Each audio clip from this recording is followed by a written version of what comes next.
নমস্কাৰ আপোনালোক সকলোকে স্বাগতম জনাই মই আজি আপোনালোকৰ মাজত আলোচনা কৰিব বিচাৰিছো অসমীয়া ব্যাকৰণৰ গুৰুত্বপূৰ্ণ এটা বিষয়বস্তু নট্যবিধি আৰু খট্যবিধি।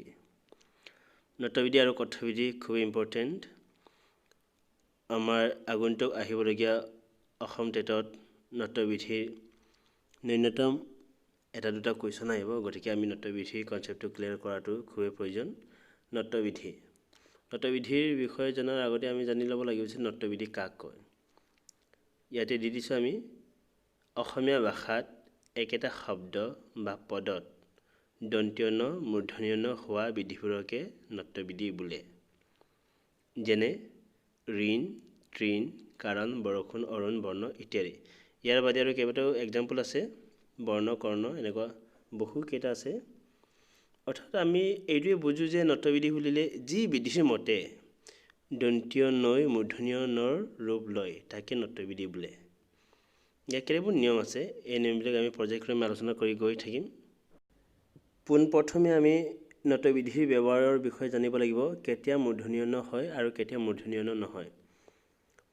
ইয়াতে চাওক, এটা পদৰ ভিতৰত ঋ, ৰ আৰু মূৰ্ধন্য অক্ষৰৰ পিছত দন্ত্য ন মূৰ্ধন্য ন হয়। যেনে ঋণ, তৃণ, কাৰণ, অৰুণ, কৃষাণু, বৰষুণ।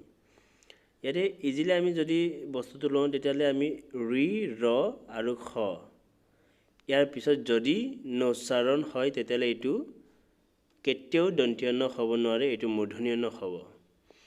কাৰণ এটাই যে মূৰ্ধন্য ন বিলাকত অসমীয়া উচ্চাৰণমতে কোনো স্বৰত যোগ নহয়, এইটো আপুনি জানে বা ময়ো জানো।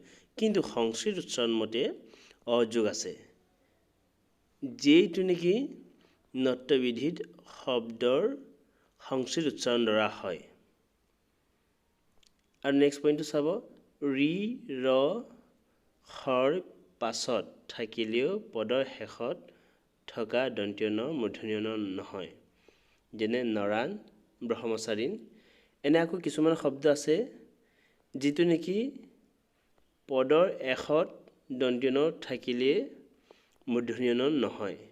এই শব্দবিলাক মনত ৰাখিলেই হ'ল, যেনে নৰাণ, ব্ৰহ্মচাৰীণ ইত্যাদি।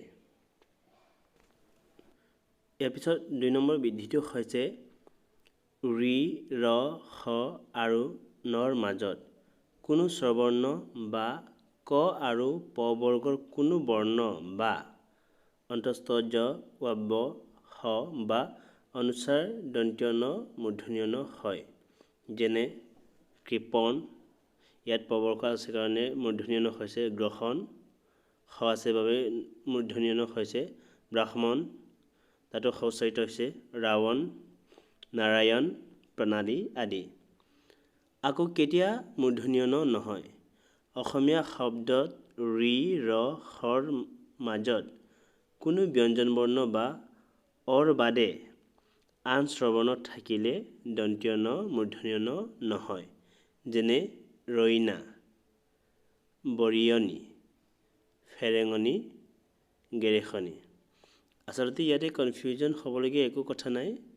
বিধিবিলাক যদি মনত ৰাখে, ঋ, ৰ, খ এইবিলাক মনত ৰাখিলেই আমি যিকোনো শব্দ কিয় মূৰ্ধন্য ন হয় এয়া আমি বুজিব পাৰিম।